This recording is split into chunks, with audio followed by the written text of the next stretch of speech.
Ya, di paling bawah. Oke ya, siap. Mbak Khair, Mbak Khadijah. Ya, Tafadhol Ustadz, waktu dan tempat kami persilahkan. baik. Assalamualaikum warahmatullahi wabarakatuh.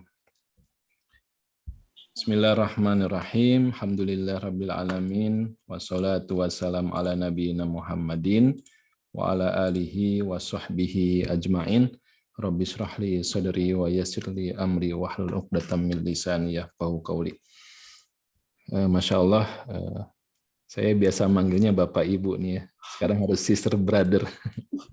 Alhamdulillah. Gak ada brothernya Ustadz, sister aja. Oh, nggak ada ya? Iya, insya Allah Muslimah only. Ada saya satu nih ya. Oh iya. Ya, alhamdulillah kita bersyukur kepada Allah dalam suasana bulan Ramadan yang luar biasa. Ya, alhamdulillah kita dipertemukan kembali dengan Ramadan setelah pandemi cukup lama ya, dan alhamdulillah juga kita tambah bersyukur dengan karunia kesempatan belajar yang gara-gara pandemi ya, gara-gara pandemi kita jadi dibimbing oleh Allah untuk tidak berhenti berikhtiar, memikirkan bagaimana cara-cara agar kehidupan ini berlangsung, kebutuhan manusia juga tidak hanya sekedar urusan perut, tapi juga akal, hasrat ya desire untuk belajar itu juga terus kita penuhi ya, alhamdulillah. Dan Ramadan yang Allah sebutkan langsung ya dikaitkan dengan Al-Qur'an ya, syahrul Ramadan alladzi unzila fihil Qur'an hudal linnasi wa bayyinatin minal huda wal furqan dan seterusnya. Ini menunjukkan bagaimana arahan dari Allah ya, bahwa ketika datang bulan Ramadan maka kita harus punya fokus perhatian yang lebih ya, terhadap Al-Qur'an. Ya. Untuk urusan Ramadan dan puasa, insya Allah kita sudah selesai. Ya. Insya Allah, dan kita sudah sangat terbiasa untuk hal itu. Namun, bagaimana menjadikan waktu-waktu Ramadan ini ya dipenuhi dengan ya, aktivitas Qur'anan, ya, ini yang Allah ingatkan di ayat tersebut ya, di Al-Baqarah ayat 185. Ya.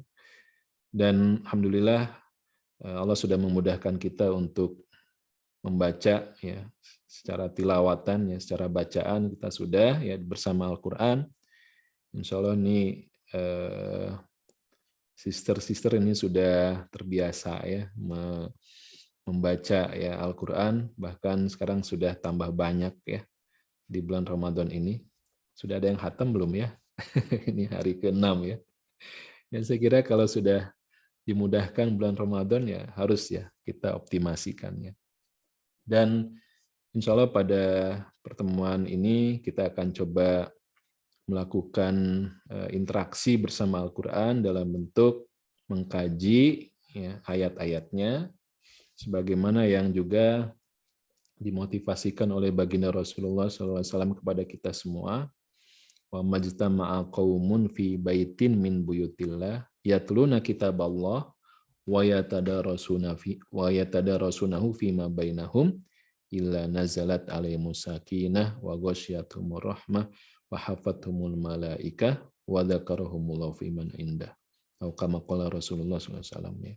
Jadi Rasulullah yang mengajak kita untuk berkumpul, ya, berkomunitas, bukan sekedar ngegoes atau urusan nanti kuliner dan hobi yang lainnya, tapi juga ya terkait dengan Al-Quran.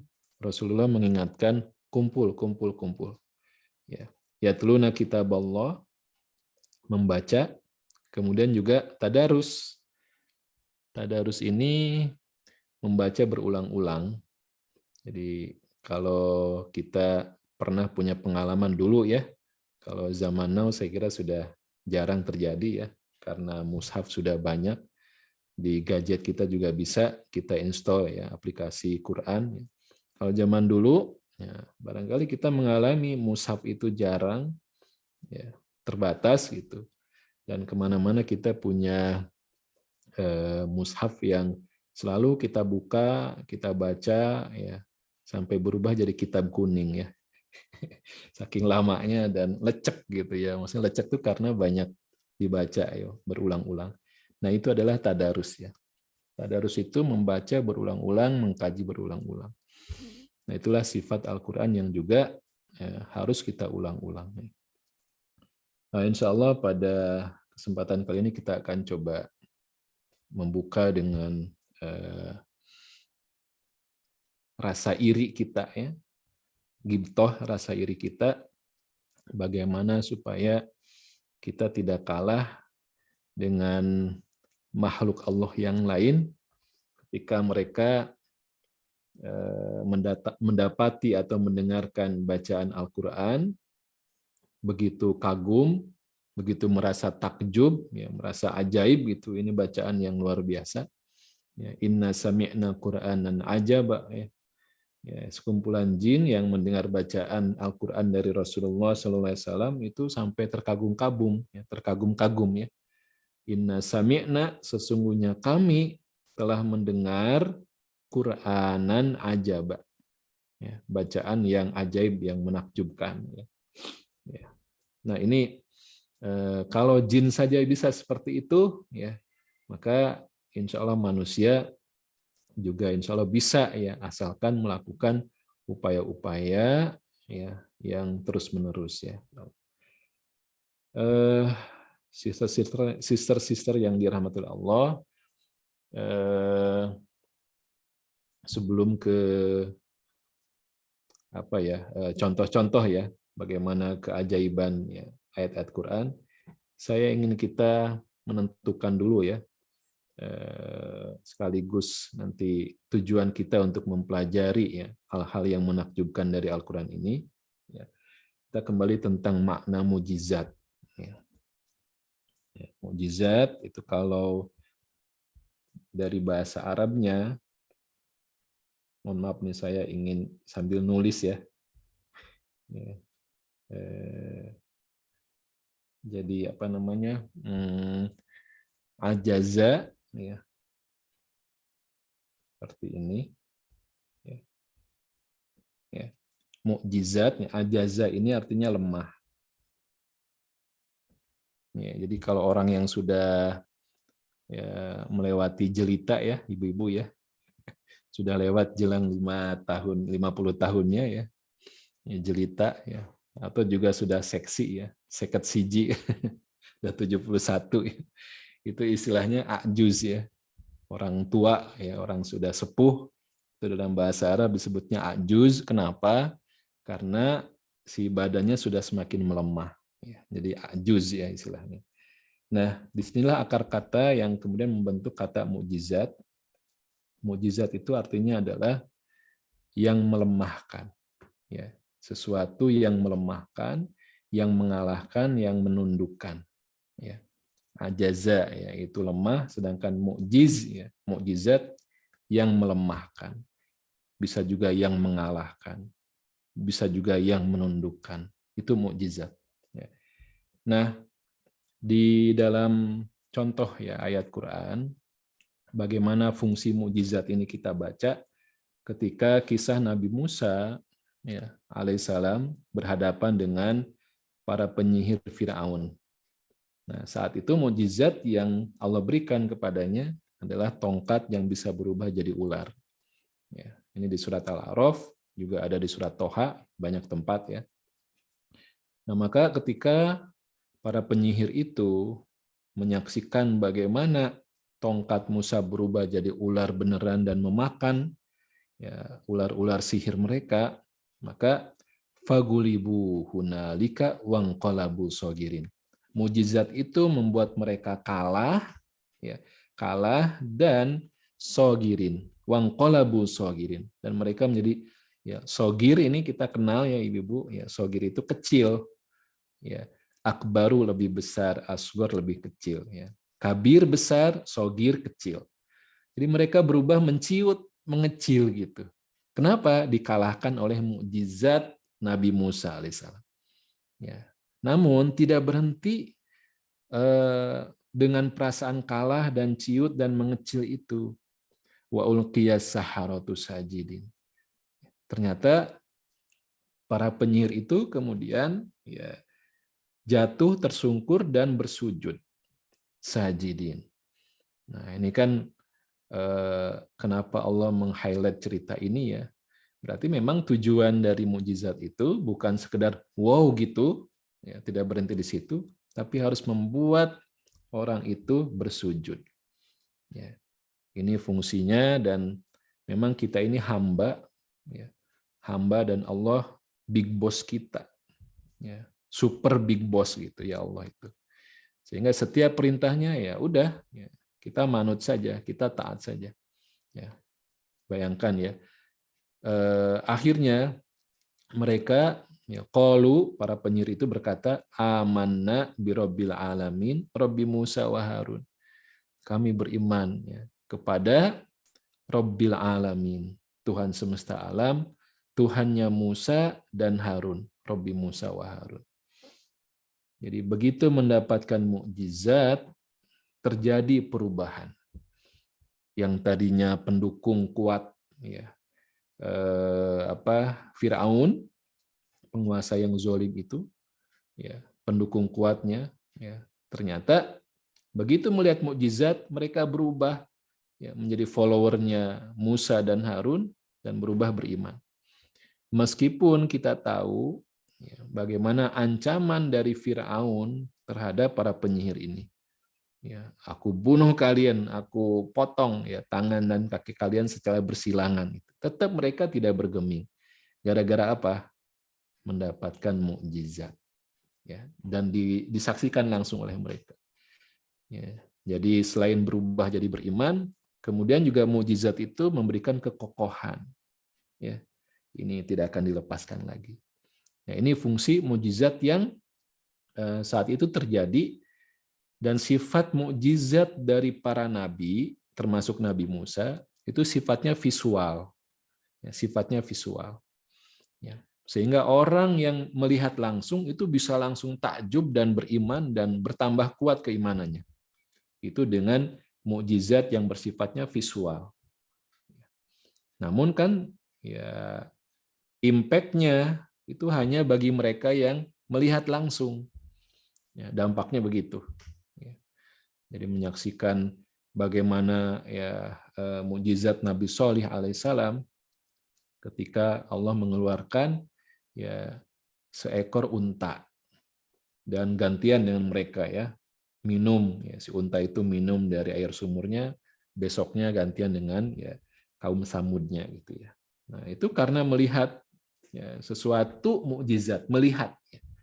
Ya, ini pengalaman visual di sini ya.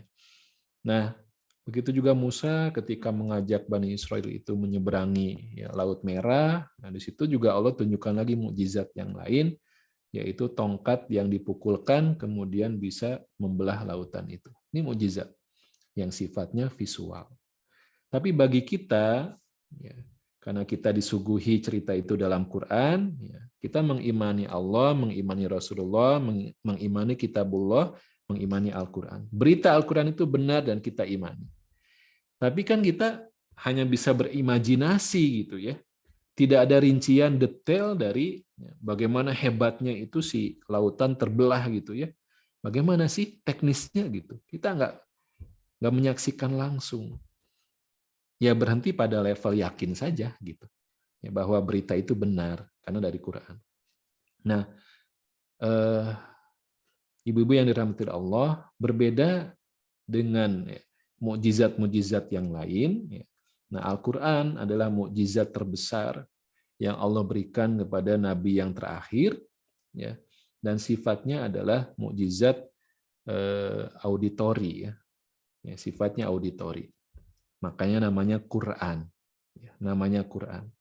Ada Alkitab, itu tulisan, ada Al-Quran, ya, itu artinya bacaan. Dan yang paling masyhur adalah Al-Quran.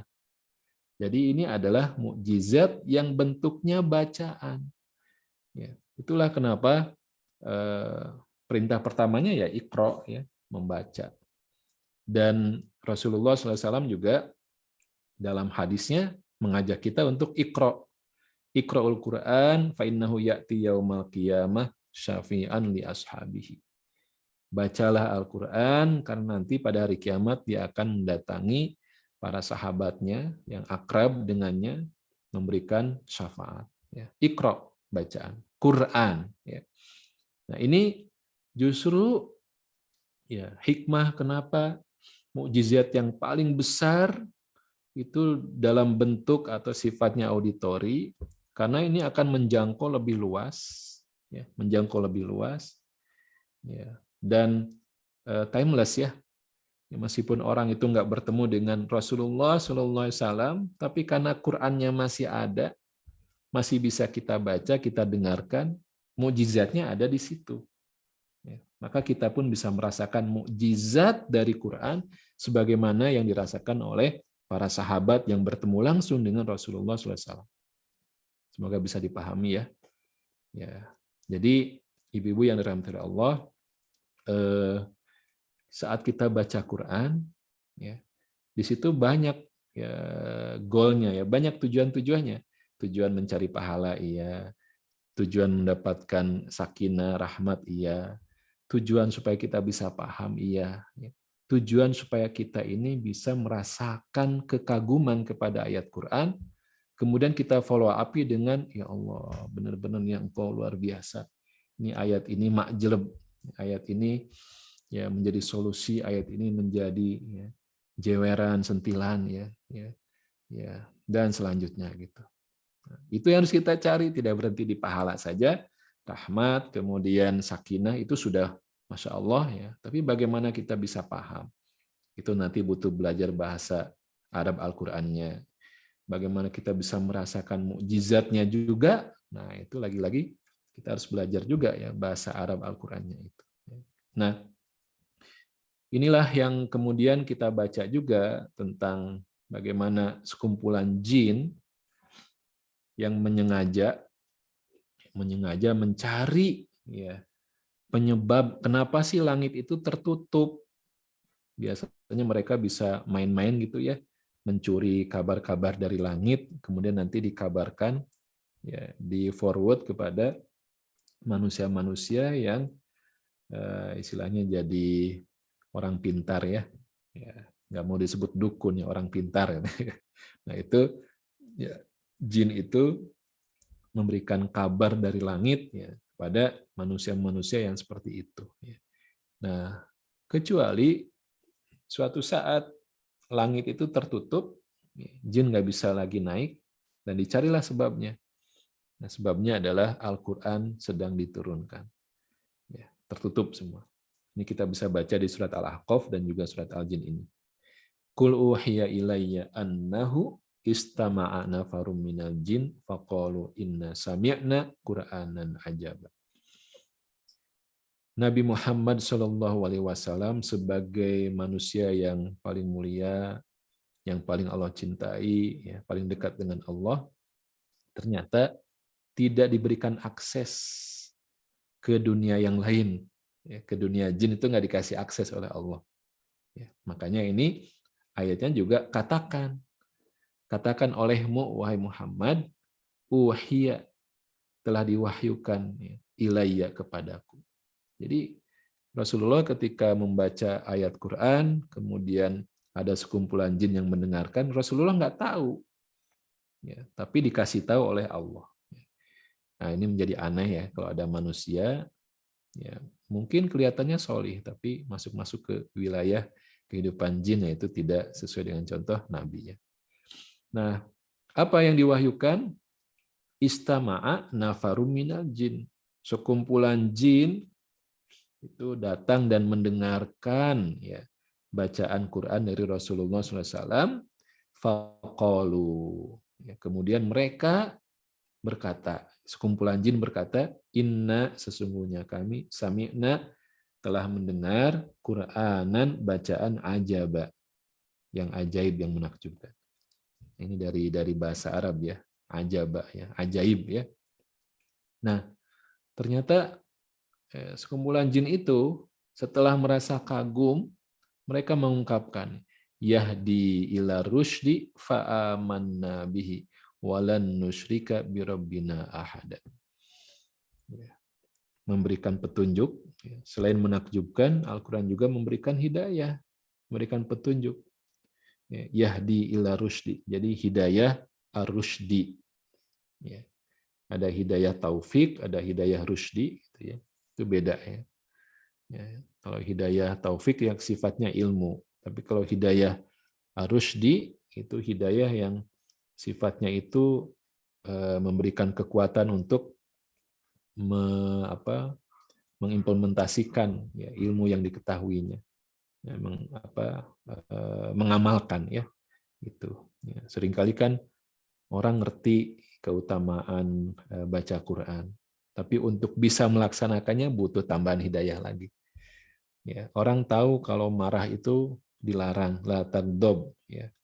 Tapi ya, bagaimana untuk menahan diri ketika ada goncangan-goncangan, ada trigger ya yang memicu kemarahan, gitu ya. Supaya tidak marah bagaimana? Nah, itu butuh hidayah lagi untuk bisa ngerem dari rasa marah itu. Ini semuanya disebutkan oleh jin bisa didapat dari Quran. Yahdi ila rusdi. Ya. Makanya inilah sebelum kita bahas ya contoh-contohnya. Ini yang harus kita jadikan sebagai goal kita, tujuan kita saat kita mempelajari ya, keajaiban ya, mukjizat bahasa Al-Qur'an ya. Tujuannya harus seperti ini. Menambah hidayah nggak, menambah dekat nggak. Ilmu boleh tambah banyak, tapi hati itu tidak bisa dibohongi ya. Kalau hati itu masih mengeras, ya, ilmu tambah banyak tapi gitu-gitu aja amalnya gitu. Nah, ini bahaya ya. Nah, itu tidak diinginkan oleh Allah. Nah, sangat luar biasa ya kekayaan mutiara Al-Qur'an ya, dengan berbagai macam pendekatan ya, pasti akan menemukan keajaiban atau mukjizat dari Al-Qur'an itu. Ya. Saya mikir-mikir apa gitu ya waktu yang sangat terbatas yang bisa kita sajikan, bisa kita bahas supaya paling tidak kita bisa merasakan sebagaimana sekumpulan jin ini. Kita bisa mengatakan, wow, luar biasa, oke. Kemudian tergerak hati kita untuk beramal, khususnya kepada Qur'annya itu. Gitu. Tergerak untuk tidak menyepelekan. Beda ya. Mungkin kita bisa kagum dengan hasil karya manusia ya. Misalnya novel, kisah-kisah gitu ya, atau tulisan-tulisan yang membuat kita itu jadi kagum ya bisa gitu ya. Tapi khusus untuk Quran ya, kita harus menaikkan level itu gitu. Ya. Dan Allah menyebutkan di surat Az-Zumar ya, Allahu nazzala ahsanal hadis kitaban mutasyabihan masani. Ya, Allah nazzala ahsanal hadis. Ya, Allah dia telah menurunkan ahsanal hadis. Nah, di ayat ini Allah sebutkan Al-Qur'an dengan ahsanal hadis. Ahsan itu ya. Ini jadi superlatif ya, terbaik. Al-hadis itu bisa perkataan ya. Ya, makanya kita harus menghormati, mengapresiasi ya, meninggikan Al-Qur'an di atas yang lain. Tidak hanya fisik ya. Mushaf ini kalau orang Arab atau orang-orang soleh kita itu ketika ada mushaf ya, dalam tumpukan buku-buku itu biasanya disimpan paling atas gitu. Kalau sedang baca Quran ya meskipun di masjid itu nggak mau di lantai atau di karpetnya, itu harus pakai ada tempatnya gitu, ada meja lah gitu. Itu bisa diomelin ya orang Arab begitu ya. Irfa, angkat. Gitu. Ya, kalau nggak ngerti apa gitu ya angkat. Ya, itu memuliakan, meninggikan Al-Qur'an secara fisik ya. Nah, ada yang lebih penting bagaimana kita ini ya mengamalkan ahsanal hadis ya. Al-Qur'an sebagai ahsanal hadis, tidak menyepelekan ya. Baik. Ya, waktu yang singkat ini ya kita anggap saja ini adalah versi icip-icip ya. Merasakan ya setetes ya mukjizat dari Al-Qur'annya. Semoga Allah bantu kita ya untuk bisa mengatakan ya inna sami'na Qur'anan ajaba yahdi ila rusdi fa amanna bi. Dan memang mau tidak mau ya, karena Al-Qur'an diturunkan dalam bahasa Arab, inilah yang juga menjadi tugas belajar kita ingin merasakan keajaiban Al-Quran, itu nggak cukup mengandalkan terjemahan. Ya, nggak cukup. Inna anzalnahu Qur'anan Arabiyyan la'allakum ta'qilun.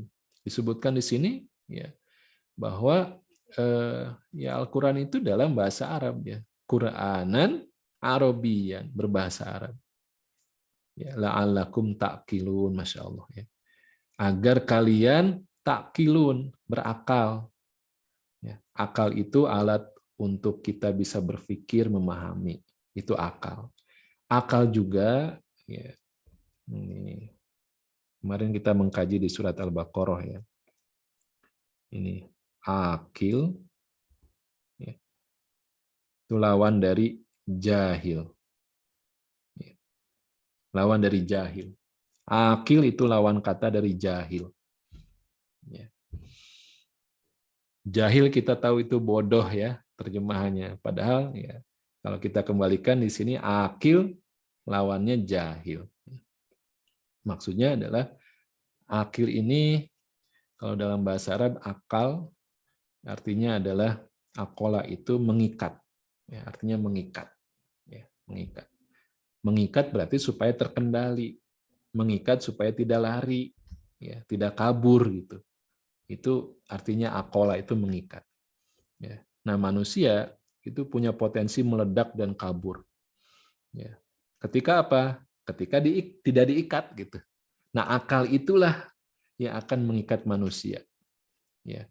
Ketika akalnya sehat, akalnya normal, dia bisa membedakan mana baik dan mana yang benar, mana yang menjijikan, mana yang juga menyehatkan, mana yang ya dan seterusnya ya. Sedangkan jahil itu ketika orang itu sudah gara-gara marah misalnya ya, gara-gara marah si akalnya tidak bekerja, maka lisannya bisa keluar macam-macam gitu ya.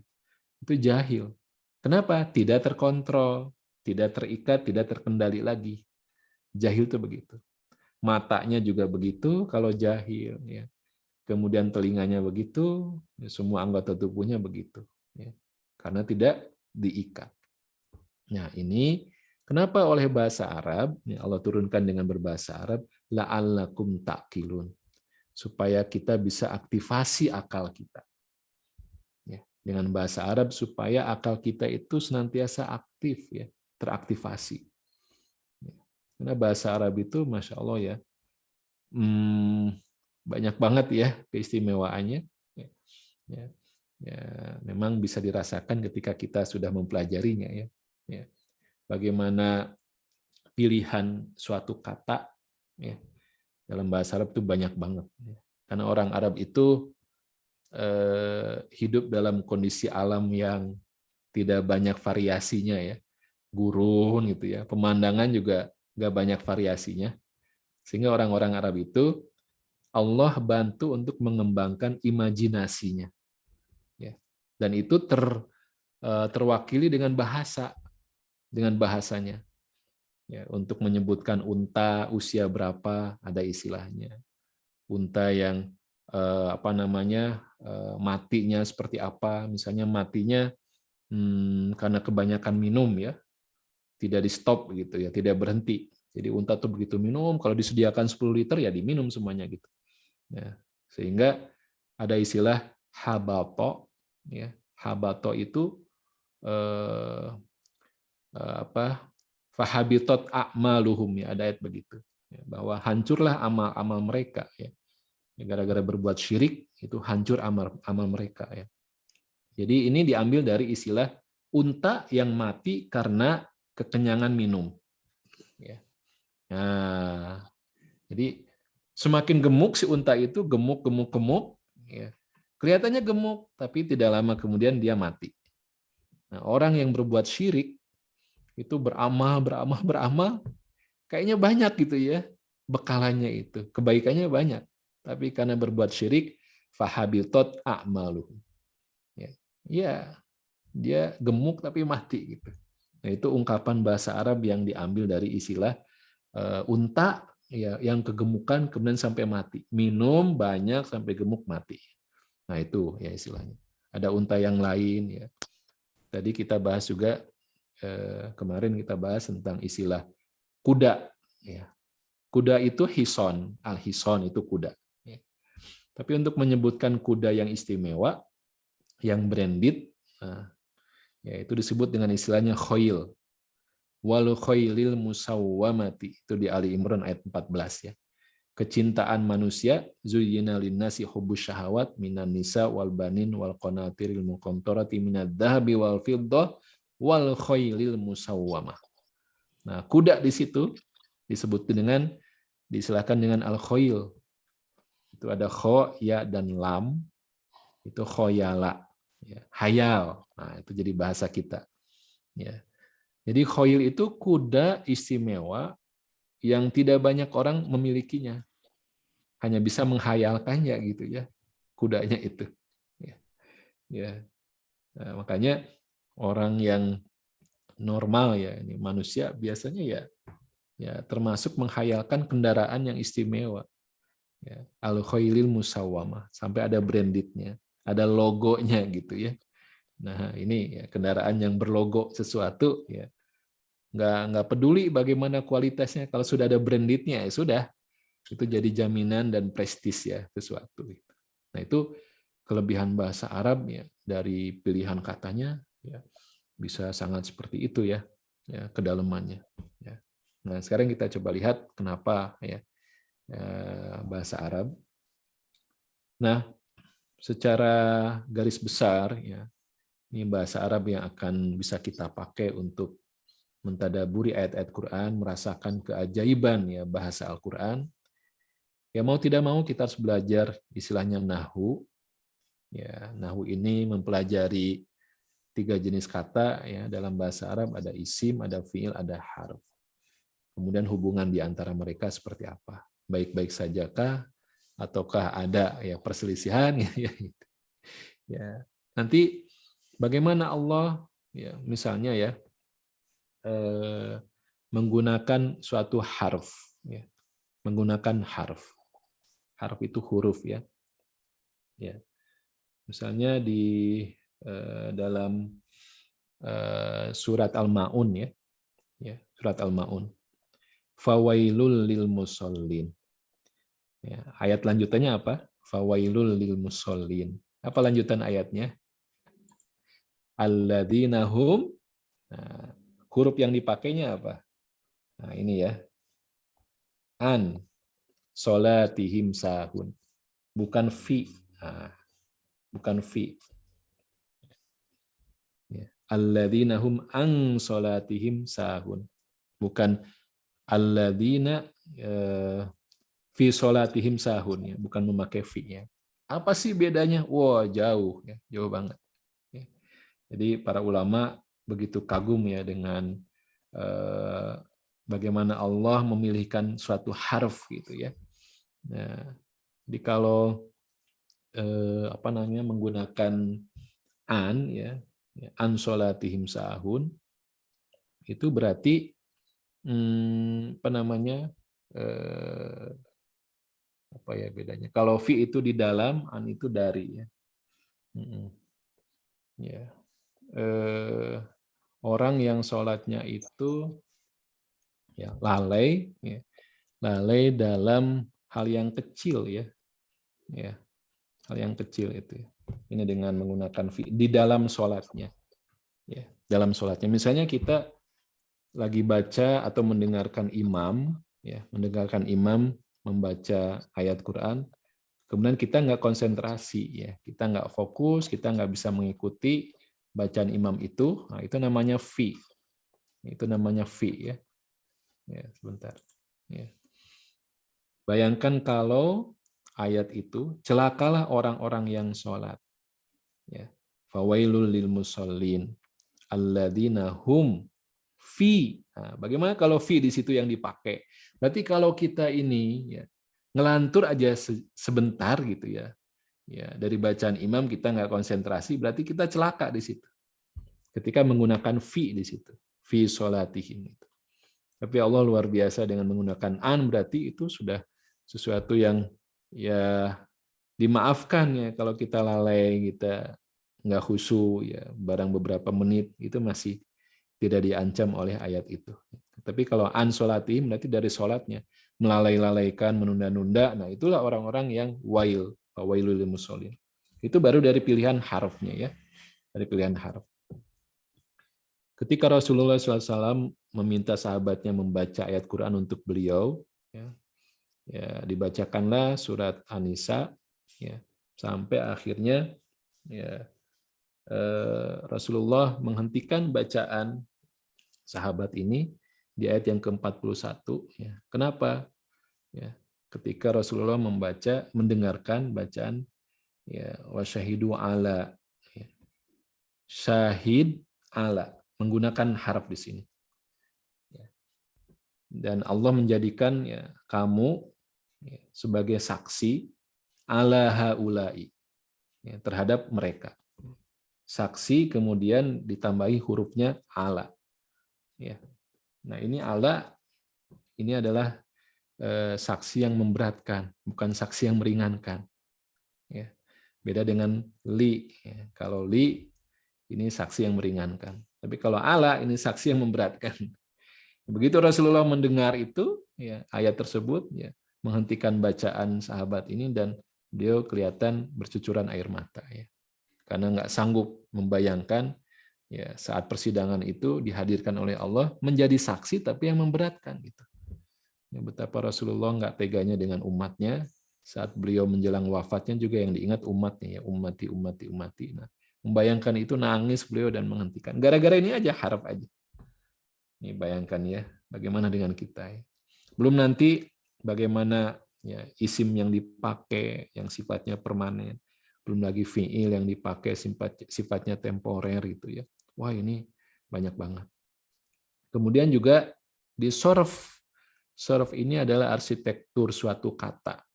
Bagaimana kita bisa lebih zoom in lagi, melihat lebih dekat lagi ya. Ya. Dari pilihan suatu kata. Nanti kita lihat contohnya ya, luar biasa ya. Pengaruh dalam bacaan, pengaruh dalam perasaan kita saat membaca, itu sorf ya. Meskipun kita nggak paham, belum paham maknanya apa, tapi dengan pilihan itu, masya Allah ya. Kemudian juga balaghah ini seni yang lebih tinggi lagi, bagaimana mengkomunikasikan sesuatu pesan ya, dengan lebih kuat. Ya, tersampaikan tidak hanya satu audiens saja, tapi juga 3 audiens yang berbeda itu kena semuanya, kena pukul gitu. Itu seni komunikasi dari balaghah. Bagaimana juga mengekstrak kisah, ya, sejarah yang sangat panjang biasanya, ya, rinciannya itu 5W1H, siapa saja yang ada terlibat di sana, apa, bagaimana, kapan, di mana, ya, mengapa, ya. Tapi ayat Quran itu luar biasa ya. Ketika menceritakan kisah, itu cukup dengan ayat-ayat yang pendek, tapi sudah mewakili hal-hal yang penting yang akan menjadikan hudan linnas, petunjuk bagi manusia. Ini balaghah ya. Nah, ibu-ibu yang dirahmati oleh Allah, kita coba masuk ke contoh-contoh. Ya, insya Allah ya. Pertama, ini kita mix saja ya, ada sisi nahwunya, ada sorofnya, mungkin juga ada balaghahnya di sini. Saya teringat dulu ya, ketika masih awam dengan bahasa Arab, saya bertanya-tanya gitu. Ada pertanyaan pop-up yang muncul gitu ya. Ketika membaca ayat ini, kok ada perasaan kalau belajar tahsin tilawah ya, perbaikan bacaan, ini ayat yang sulit kita baca. Surat Ali Imran ayat 185. Ya. Wa kullu nafsin dha'iqatul maut wa innama tuwaffawna ujurakum yaumal qiyamah. Faman zuhziha. Nih ibu-ibu coba baca ikuti di situ. Faman zuhziha 'anin nar wa udkhilal jannata faqad faz. Wa mal hayatud dunya illa mata'ul ghurur. Ya. Tiap-tiap yang berjiwa akan merasakan kematian, ya. Dan sesungguhnya pada hari kiamat sajalah disempurnakannya pahala kalian. Faman barang siapa zuhziha dijauhkan aninar dari neraka, wa udkhilal jannata dan dimasukkan ke dalam surga, faqad faz, ya, maka sungguh ia telah beruntung. Nah, ini bisa masuk sorf ya di sini ya, tentang pilihan suatu kata ya. Ini zuhziha artinya dijauhkan. Ini sesuatu yang rare, jarang banget. Dalam seluruh Al-Quran, penggunaan kosakata ini hanya 2 kali. Hanya 2 kali. Ya. Saking aneh dan saking beratnya pengucapannya, Allah memudahkan Al-Quran ya untuk kita baca, walaqad yassarnal Quran. Maka kalau yang sulit-sulit itu biasanya jarang. Ya, jarang. Di surat Al-Fatihah yang paling banyak dibaca oleh kaum muslimin, itu surat yang paling mudah. Tidak ada ikhfa. Silahkan dicek, nggak ada ikhfa. Yang dengung-dengung nggak ada. Yang sulit-sulit nggak ada dibersihkan. Tidak ada juga kesulitan bagi orang Sunda. Fa. Pengucapan huruf fa. Di dalam surat Al-Fatihah nggak ada fa. Namanya Al-Fatihah tapi nggak ada huruf fa. Itu dimudahkan. Nah, zuhziha pengucapannya sangat sulit untuk mencapai kesempurnaan sifatul huruf ya, dengan makhorijil hurufnya itu sulit. Ya. Jadi hanya 2 kali saja. Padahal kalau untuk mengatakan dijauhkan, ini bisa seperti ini. Ba'uda itu jauh. Ya. Ba'id itu juga jauh. Ya. Maka untuk artinya menjauhkan itu bisa dengan menggunakan pakai sorf ya, ini dari keluarga dari F4 ini ya. Ab'ada, menjauhkan. Ab'ada, menjauhkan. Kalau bentuk pasifnya dijauhkan dengan ya UI. Ya. Uba'ida, bisa seperti ini. Uba'ida, dijauhkan. Ini kan lebih gampang kita baca. Ya. Faman uba'ida, gampang itu. Ya, tapi kenapa Allah memilih zuhziha yang sangat langka? Ya, ini menunjukkan maknanya juga seperti itu. Ketika kita sulit membacanya, makna-maknanya juga seperti itu. Ya, bahwa ya, menjauhkan diri dari neraka itu sesuatu perjuangan. Ya, makanya ucapannya yang harus kita lafadzkan, faman zuhziha. Ya. Kalau nggak ditahsin tilawah biasa aja. Famang zuhziha, nggak ada effort lebih gitu ya. Tapi zuhziha, huruf zai kemudian dia harus suaranya mengalir zainya.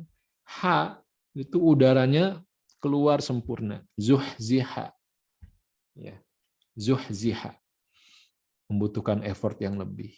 Jadi untuk bisa diselamatkan dari api neraka memang butuh effort, ya, butuh ikhtiar, butuh upaya. Ini saya baru terjawab ketika sedikit-sedikit yang mempelajari bahasa Arab ya, mempelajari bahasa Arab, wah masya Allah, oh ternyata begitu. Terjawab setelah sekian tahun. Ya. Tapi penasaran itu sudah lama gitu ya. Kenapa ya zuhziha yang dipilih ya? Ya dan sangat-sangat jarang. Maka ya, barang siapa yang dijauhkan dari neraka dan wa udkhilal jannah, dimasukkan ke dalam surga, faqad faz.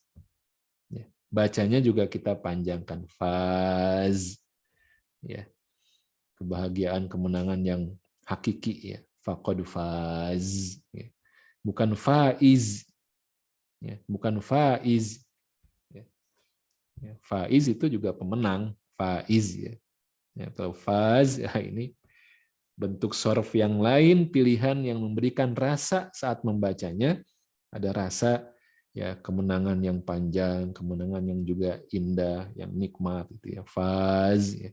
Tapi kalau faqad faiz itu pendek. Meskipun maknanya sama ya, gitu. Oke.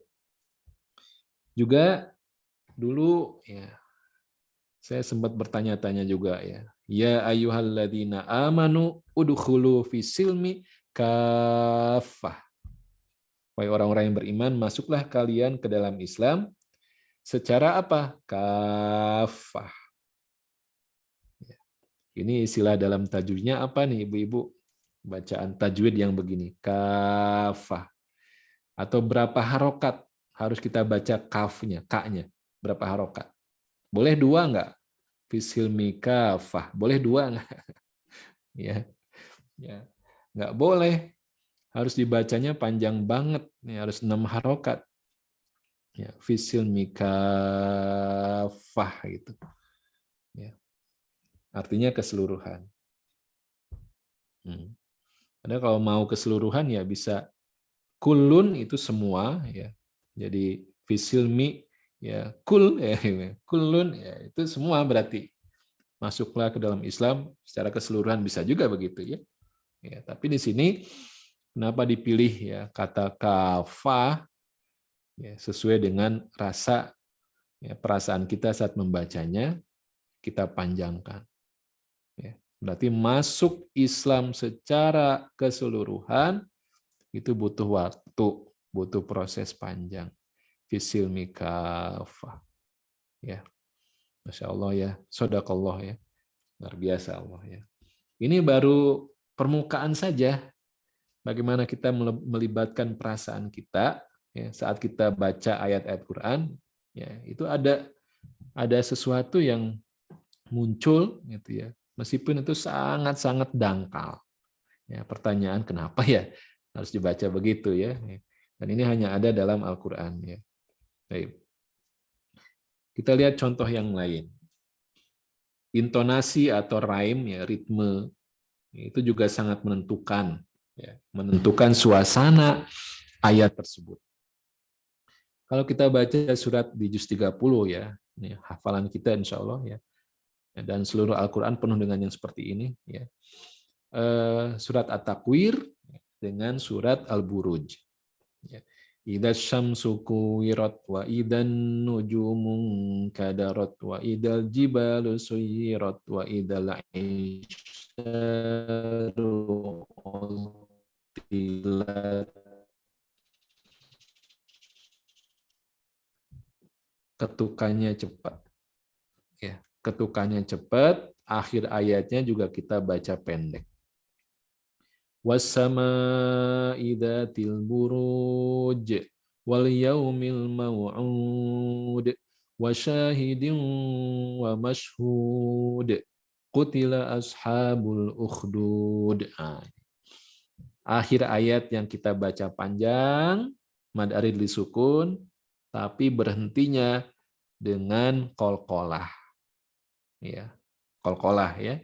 Buruj ya, mau'ud, mashhud, ukhdud, qalqalah berarti itu kekuatan ya. Bacaannya jadi begitu. Ini bayangkan suasana yang terbangun saat membaca ya ayat-ayat seperti ini. Kejadian kiamat yang diceritakan dalam ya, ayat Al-Qur'an itu mendadak, faja'atan. Ya, orang nggak siap gitu ya. Maka semua episode, semua adegan-adegan terjadinya hari kiamat itu dengan bacaan yang ya cepat ya, ritmenya cepat. Idza syamsu kuwirat wa idan nujumu kadarat wa idal jibalu suyirat wa idal isyaru utilat. Matahari digulung, bintang-bintang berjatuhan, gunung-gunung dihancurkan, unta-unta bunting yang ditinggalkan gitu ya. Nggak diperdulikan. Ini suasana hari kiamat. Ya. Sedangkan ketika bicara tentang gugusan bintang, ya, ini bicara tentang juga apa namanya memadukan ya sesuatu yang keras gitu ya, tapi ada waktu ya delay dalam membacanya. Wassama idzatil buruj. Bagaimana bintang-bintang itu punya kekuatan yang selalu terapung kullun fi falaki yasbahun, beredar pada garis edarnya, nggak pernah terjatuh. Ya, punya kekuatan. Sesuatu yang jauh, sesuatu yang kita lamunkan gitu ya, ketika melihat ke langit itu nggak cukup sebentar ya untuk menikmati ya suasana langit itu. Apalagi kalau langitnya bersih ya, tengah malam Ya, kita melihat ke langit, langitnya bersih, wah itu indah sekali. Ya. Nah, suasana menikmati keindahan itu bisa kita rasakan saat membaca panjang wassama'i dzatil buruj. Terpadukan ya, nikmat banget. Gitu. Nah ini, ibu-ibu yang dirahmati Allah, ini baru permukaannya saja. Sekali lagi, ya, Al-Quran ini mukjizat terbesar, sifatnya auditori, tapi juga berikutnya ya dengan analisa-analisa bahasa Arabnya, wah itu mendapatkan tambahan-tambahan keajaiban yang tidak pernah ada habis-habisnya. Ya. Baik, berapa menit lagi, Mbak? Saya coba sesuaikan. Insya Allah masih 17 menit lagi ya Ustadz. Wah, waduh, ngantuk nggak nih ibu-ibu? Iya, nggak ya insya Allah ya. Ya, sekarang kita lihat contoh yang lain yang terkait dengan dunia ya, dunia ibu-ibu ya. Ya, nah ternyata dalam Al-Quran ya Allah itu sangat menyanjung, memuliakan, menjaga perasaan juga kaum perempuan. Ya. Dan banyak ya ayat-ayat yang menyebutkan ya tentang tema Al-Quran, tema perempuan dalam Al-Quran. Ya. Ya, sebutlah dengan nama suratnya saja ya. Itu ada surat An-Nisa, tidak ada surat Ar-Rijal. Ya. Kemudian nanti juga di juz 28 itu penuh dengan kisah perempuan dalam kehidupan rumah tangganya. Ya. Dan juga saat Allah memperlakukan ungkapan-ungkapan untuk perempuan ini, itu ada hal-hal yang istimewa. Pertama, untuk penyebutan wanita, ya, dalam bahasa Arabnya imro'ah, ya, imro'ah, ini juga bisa berarti istri, ya, imro'ah. Di wanita tuh banyak, dan kita akan fokus ke pilihannya adalah imro'ah. Ini imro'ah, ya, wanita. Kemudian juga ada ini sama juga ya, imro'atu, ini juga sama wanita ya, atau istri. Kemudian juga di sini ada imro'ah juga ya. Nah, ibu-ibu yang dirahmati oleh Allah, saat Allah ya mengkategorikan ya hubungan suami istri, itu ada apa namanya penggunaan atau penyebutan istri yang beda-beda. Ketika pasangan itu, suami istri itu pasangan yang baik, ya, pasangan yang take and give gitu ya, dua-duanya itu juga tafahum, saling memahami, ya, dua-duanya juga menjadikan pasangannya sebagai sarana untuk mencari amal soleh, mencari pahala yang lebih banyak, bukan justru memanfaatkan gitu ya. Nah, maka ini istilahnya adalah zauj, ya. Zauj. Ya, uskun anta wa zaujuka. Nabi Adam alaihissalam dengan istrinya harmonis, ya. Dengan Hawa itu harmonis, maka istilah dalam Al-Qur'annya dengan zauj. Ya. Uskun anta, tinggallah kamu wahai Adam, wa zaujuka, dan istrimu, itu dengan zauj. Jadi kalau hubungan rumah tangga yang take and give, harmonis, baik gitu ya, menuju Allah semuanya, itu hubungan yang disebut dengan zauj. Nah, sedangkan ketika rumah tangga di mana ada ketimpangan, ada disharmoni ya, antara suami dan istri, maka sang istri itu tidak disebut zauj, tapi sebutannya adalah imro'ah. Sebutannya imro'ah. Ya.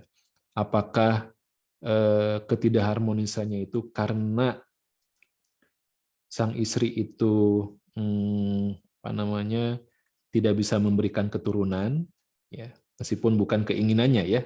Ya, ini juga istilah dalam Qur'annya disebut imro'ah. Ada ketimpangan gitu ya, ada ketidakharmonisan, bukan berarti negatif ya. Ada juga yang ini ya positif juga sebetulnya, karena dalam rangka ya sedang diuji oleh Allah. Nah, ini yang kita baca ya. Jadi ketika ada ketidakharmonisan, Apakah urusan tadi yang sifatnya keturunan, ya, sang istri nggak bisa ngasih keturunan, atau ya ketidakharmonisan karena urusan keimanan. Suaminya beriman, istrinya tidak beriman. Itu jadi imro'ah disebutnya. Ya, kebalikannya, istrinya itu beriman, suaminya tidak beriman. Itu juga sama istilahnya imro'ah. Ya, begitu. Nah ini ya. Nah, namun sebelumnya menarik ya, ini hal yang kecil ya. Ini ada tak marbutoh di sini. Ya. Dalam bahasa Arab kalau kita menemukan tak marbutoh, ini ciri kata tersebut bergender feminin. Ya, bergender feminin. Baqarah, nah, itu ada tak marbutoh di belakangnya, itu menjadi feminin. Ya. Jenis katanya bergender feminin. Syajarah, ya, pohon, itu bergendernya feminin gitu ya, dengan tak marbutoh. Imro'ah, nah ini juga ya, ciri feminin, ya, wanita atau perempuan. Tapi dalam penulisannya ada dua cara imro'ah itu. Ada yang dengan tak marbutoh, ini contohnya di surat An-Naml. Ada juga yang di surat yang lain, ada 6 tempat ya. Kita ambil 2 saja di sini. Ali Imran, imro'atu itu dengan ta maftuhah, ya. Dengan surat Yusuf juga ta maftuhah. Nah, apa bedanya? Ya iseng-iseng tapi benar gitu ya. Ternyata tidaklah Allah menyebut imro'ah itu dengan ta marbutoh kecuali dia perempuan yang belum menikah. Perempuan yang belum menikah. Nah, di An-Naml ayat 23, ini kan ungkapan burung hudhud. Burung hudhud ketika mengabarkan kepada Nabi Sulaiman alaihissalam dirinya melihat ya, Ratu Balkis, ya, dan kita tahu dia masih lajang ya saat kisah ini dikisahkan. Ya. Ya. Hudhud mengatakan, ini sesungguhnya aku wajadtu, ya, menemukan atau menjumpai imro'atan tamlikuhum wa utiyat min kulli syai'in walaha arsun azim. Ya. Aku menjumpai seorang wanita, ya, masih lajang ini imro'atan, ya, tamlikuhum, ya, yang memerintah mereka, warga negaranya, wa utiyat min kulli syai', dan dia dianugerahi segala sesuatu, ya, walaha, dan dia memiliki arsun azim, singgasana yang besar.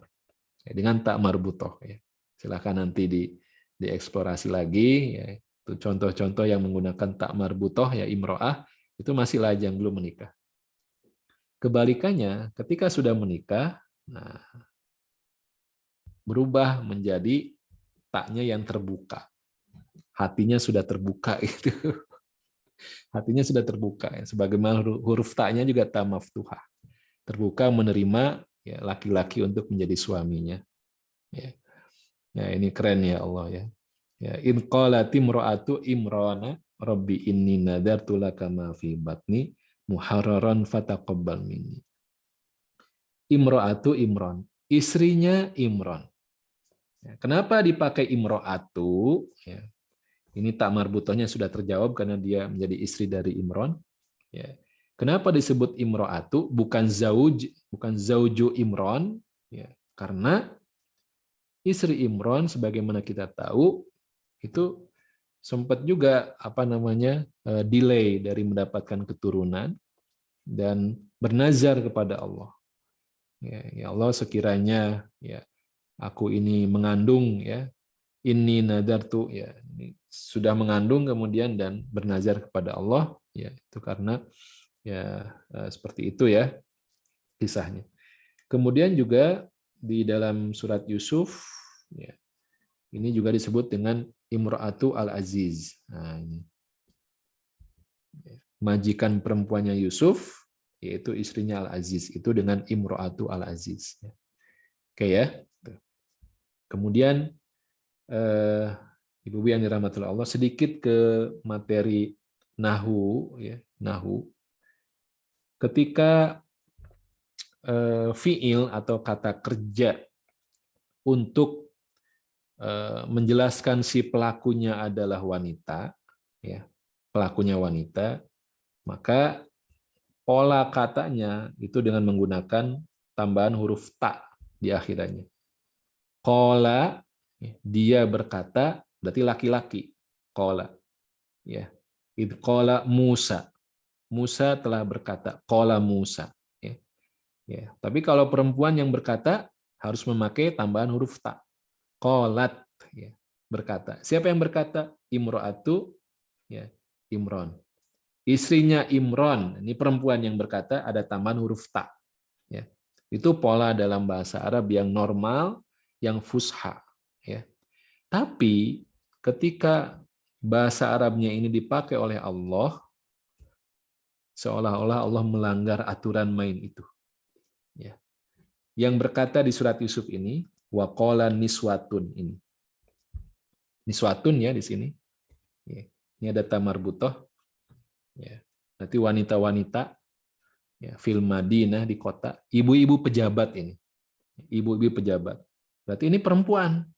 Tapi kenapa bukan qolat sebagaimana yang di atas ini? Kenapa qola gitu?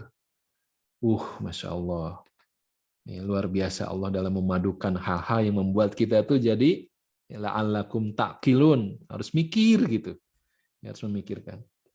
Ternyata ini kan yang rare, ini jarang, ini sedikit ya.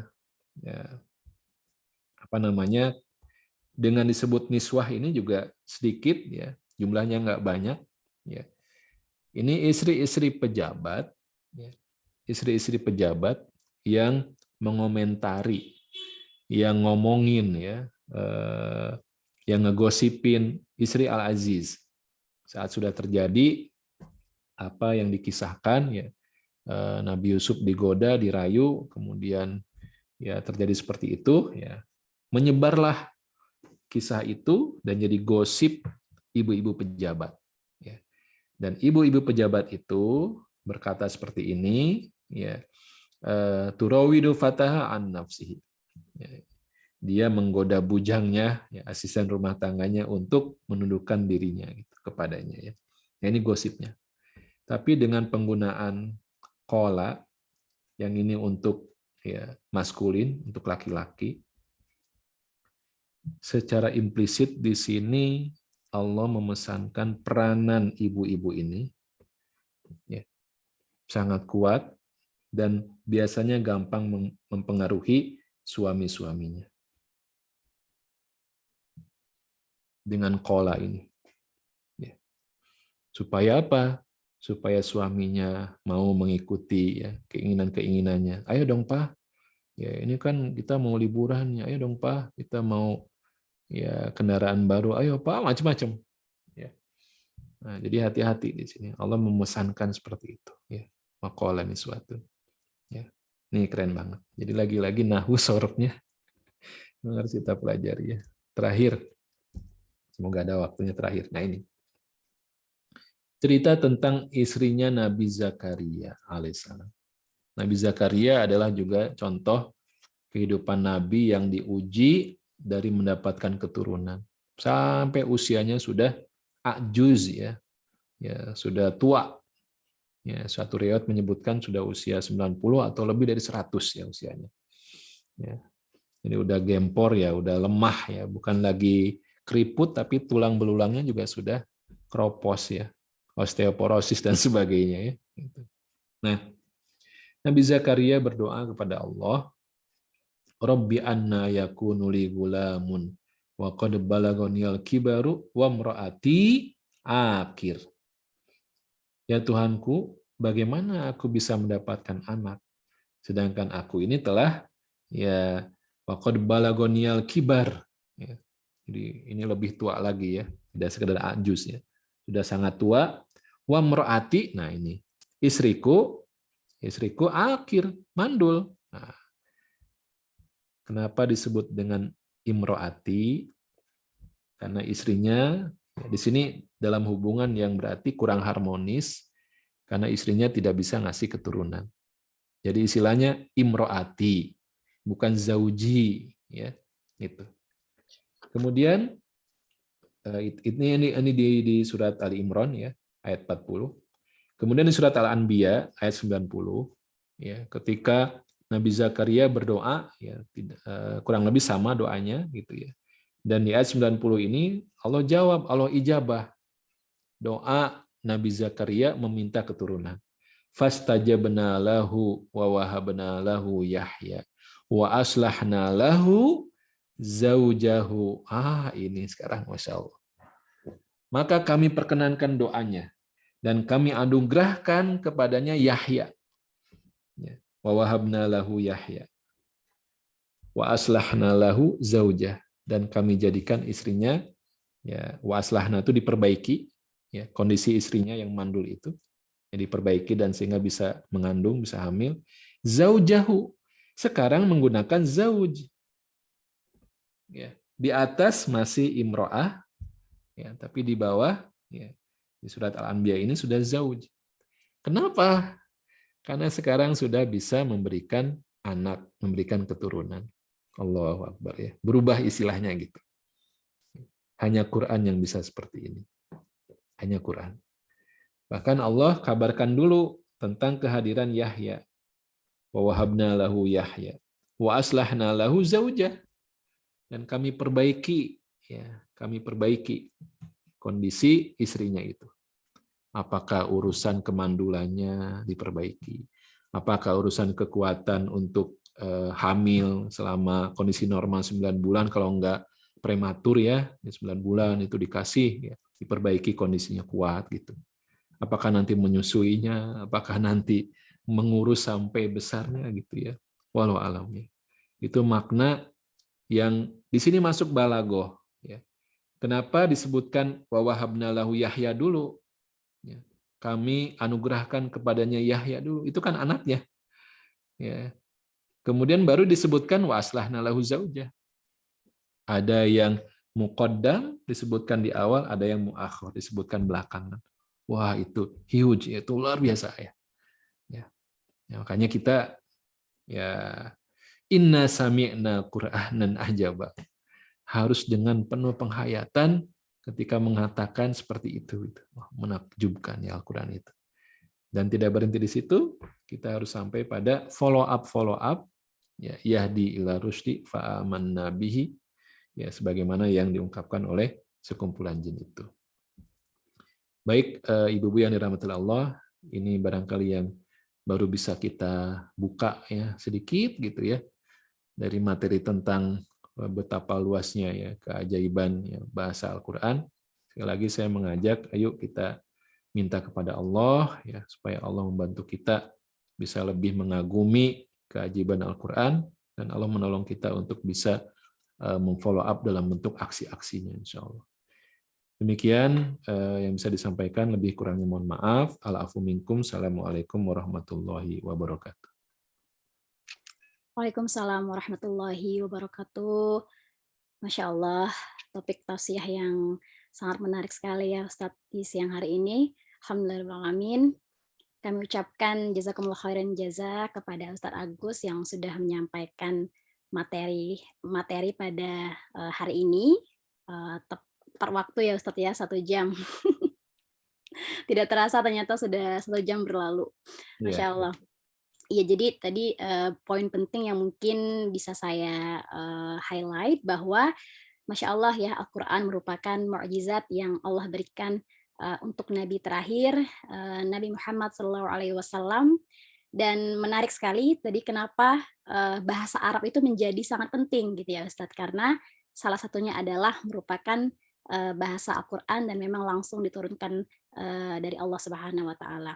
Yang mana tadi juga Ustadz sudah menjelaskan detailnya bahwa salah satu kemukjizatan dari aspek linguistiknya ya tadi, dari hubungan antar kata, turunan kata, pilihan kata, seni bahasanya. Jadi tingkat tinggi sekali ya Ustadz, dan memang sebenarnya kalau kita mentadaburinya ini sepertinya memang bukan bahasa yang dibuat oleh manusia gitu ya. Masya Allah, memang bahasa yang Allah turunkan. Baiklah sister sekalian, untuk selanjutnya kita akan buka sesi tanya jawab. Jika mungkin nanti ada sister yang ingin bertanya langsung, bisa raise hand dan juga unmute yourself gitu ya. Kalau saya lihat di chat Zoom sih belum ada pertanyaan ya, tapi Masya Allah ada pertanyaan yang masuk melalui direct message nih. Ini mungkin agak malu-malu nih mau nanya sisternya, tapi Insya Allah mungkin bisa saya bacakan ya. Ya, jadi pertanyaannya nih Ustadz, salah satu adab dalam membaca Al-Quran adalah keutamaan menangis ketika kita membacanya. Nah, ternyata di sini juga dijelaskan bahwa di hadis riwayat ya Rasulullah SAW bersabda, bacalah Al-Quran dan menangislah. Jika tidak dapat menangis, paksakanlah dirimu untuk menangis. Nah, pertanyaan dari sisternya ini bisa mungkin dijelaskan terkait maksud dari hadis ini, Ustadz. Jadi bagaimana kita bisa menghadirkan diri kita ketika membaca Al-Quran itu, Masya Allah gitu, tersentuh gitu ya. Membuat kita tuh meneteskan air mata gitu, dan lain-lainnya mungkin. Jazakallah khair, Ustaz. Tafadol. Ya, Masya Allah ya. Ini menjadi tambahan dari bacaan ayat yang tadi kita baca ya di surat Az-Zumar. Allahu nazzala ahsanal hadisi kitaban mutasyabihan masani taksyairu minhu juludul ladina yakhshawna rabbahum. Ketika Al-Quran itu dibaca, ini rangkaian ayatnya, mungkin nanti silahkan dibuka ya, di surat Az-Zumar itu. Allah menurunkan ahsanal hadis. Sebelum kepada khosyah ya, kan menangis itu, ya, meneteskan air mata itu sebagai representasi dari rasa khosyah, ya, rasa takut kepada Allah. Bisa juga rasa takzim ya, memuliakan itu juga bisa. Bisa juga karena rasa syukur itu juga bisa gitu ya. Namun kalau kita ambil dari rangkaian ayat di Az-Zumar ini, mungkin ayat 23 kalau saya lupa ya. Kalau nggak salah ya nomor ayatnya. Ya. Coba dibuka dulu sebentar. Itu bisa kita runut ya. Kita runut tentang urutan dari atau sekuensial dari proses menuju khosyahnya itu. Menuju sampai bisa menangisnya itu gitu. Ya. Jadi pertama Allah sebutkan ahsanal hadis ya. Allahu nazzala ahsanal hadis ya. Berapa ya? Sebentar ya, saya cari dulu. Adibah bisa bantu. Saya kalau nomor ayat lupa. Sebentar ya. Supaya lebih lengkap ya, lebih presisi ya. Oh ya, Az-Zumar ayat 23 betul. Allahu nazzala ahsanal hadis. Berarti sikap yang harus kita munculkan di awal itu menjadikan Al-Quran lebih tinggi dibandingkan bacaan-bacaan yang lain. Menjadikan Al-Quran sebagai prioritas ya dengan ahsanal hadis itu. Kalau kita begitu kagum dengan quote, dengan ungkapan para motivator ya yang super itu gitu ya, maka harusnya kepada Quran kita bisa lebih lagi gitu ya, lebih merasa kagum lagi. Itu baru ahsanal hadis ya.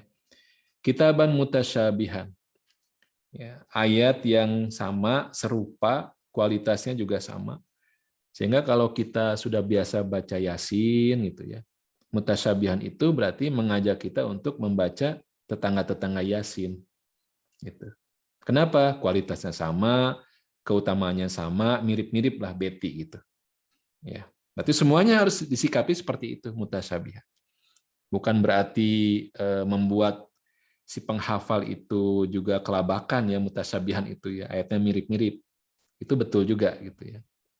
Kemudian masani itu ya diulang, berulang-ulang masani. Ya. Wahid isnen. Oh iya ini. Jazakillah ya, ini betul ya. Wahid isnen ya. Isnen itu jumlahnya 2 kan? Ya, jumlahnya 2. Tapi masani berarti ini lebih dari 1, lebih dari sekali. Diulang gitu. Nah, baru kemudian nanti ada ya, dampak ikutan yang lain. Taksyairu minhu juludul ladina yakhshawna rabbahum. Summa talinu juluduhum wa qulubuhum ila dzikrillah. Wah, ini kan lebih hebat dari menangis ya. Image yang kita dapatkan dari rangkaian ini. ya. Bagaimana si kulit itu bisa merinding, ya. Artinya ya kalau nggak bisa menangis ini jangan dipaksakan juga ya. Ini taksyairu minhu juludul ladina yakhshawna rabbahum. Kulitnya bisa merespon ya, bisa merinding.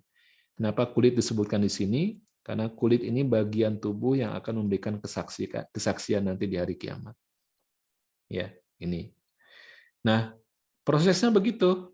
Berarti sampai ada perasaan merinding, kulitnya ngerespon. Kemudian ada rasa takut kepada Allah gitu ya. Itu karena proses yang panjang tadi, memuliakan Al-Qur'an, baik dalam sikap atau persepsinya. Al-Qur'an itu yang paling tinggi, paling utama, menjadikan prioritas dalam kehidupannya. Nggak nyomot sepotong-sepotong dari Al-Qur'an dengan mutasyabihan, itu berarti semua kualitasnya sama.